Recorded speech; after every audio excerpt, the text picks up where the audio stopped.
mərkəzə. Artıq bilirik ki, imtahana da az bir müddət qalıbdır və çalışdığım qədər sizə dəstək olacağam və uşaqların, həmçinin miqcilərin, ibtidai sinif müəllimlərinin ən çox çaşdığı məqamlar var ki, fe'li xəbər yoxsa ismi xəbər.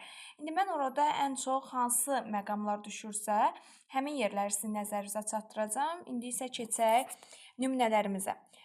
Uşaqlar, bir şey yadınızda saxlayın ki, fe'li xəbər quruluşca yalnız sadə olur. İstəyir yanında 100 dənə söz gəlsə də siz bunu yalnız sadə götürməlisiniz. Məsələn, deyir ki, Aytac oxumaq istəyir.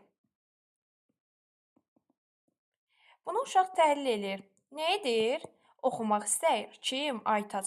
Uşaq deyir, müəllimə, oxumaq istəmək axı iki sözdür. Buna mürəkkəb xəbər deyəcəm quruluşda. Xeyr uşaqlar, oxumaq istəyiri siz artıq sadə xəbər kimi götürməlisiniz.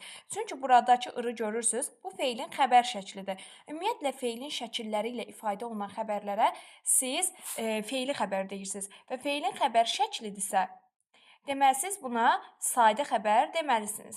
Bəs biz nə zaman xəbəri, mürəkkəb xəbər götürə bilərik? Siz xəbəri o zaman mürəkkəb xəbər kimi götürə bilərsiniz ki, bunlar birləşmələrlə ifadə olunsun. Həmin birləşmələr ismi birləşmə də ola bilər, fe'li birləşmə də ola bilər.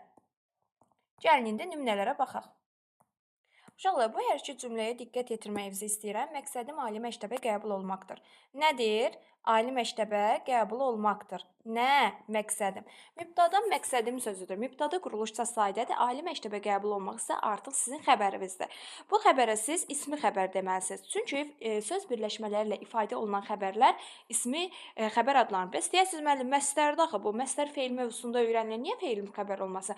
Yenə deyirəm və təkrar edirəm ki, ismi xəbər olur. Fe'li birləşmələr, fe'li sifət və məsdər tərkibləri ismi xəbər olur. İstər fe'li sifət məsdər, istər də onun tərkibləri ismi xəbər rolunda götürməlisiniz. Və bu xəbərə siz quruluşsa mürəkkəb xəbər deyəcəksiniz. Görürsünüzmü? 4 dənə müstəqil söz, 4 yox, daha doğrusu 3, 1, 2, qəbul olmaqda bir müstəqil sözdür. 3 müstəqil sözü özünə birləşdiribdir.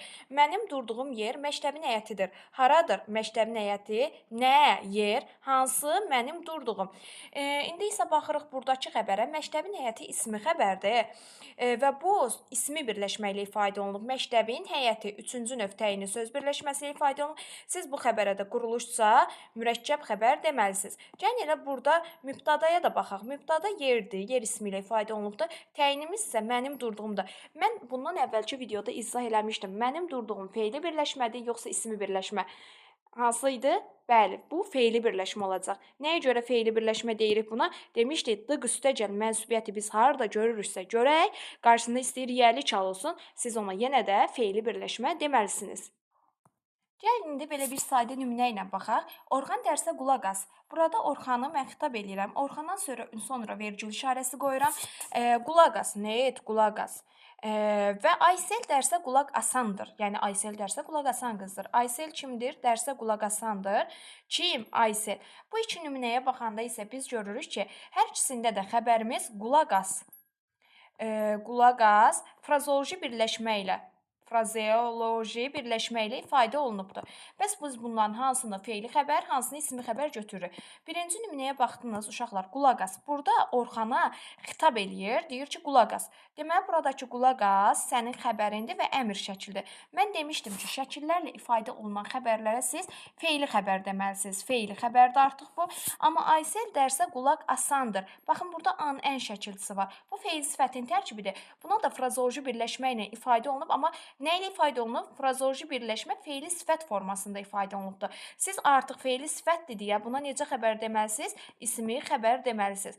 İndi gəldik bunun quruluşca növlərinə. Uşaqlar, yadınızda qalsın ki, frazeoloji birləşmə ətrafında heç bir söz olmadan təkcə bu cür ifadə olunubsa sadə xəbərdir. Baxın, burada da qulaq asandır.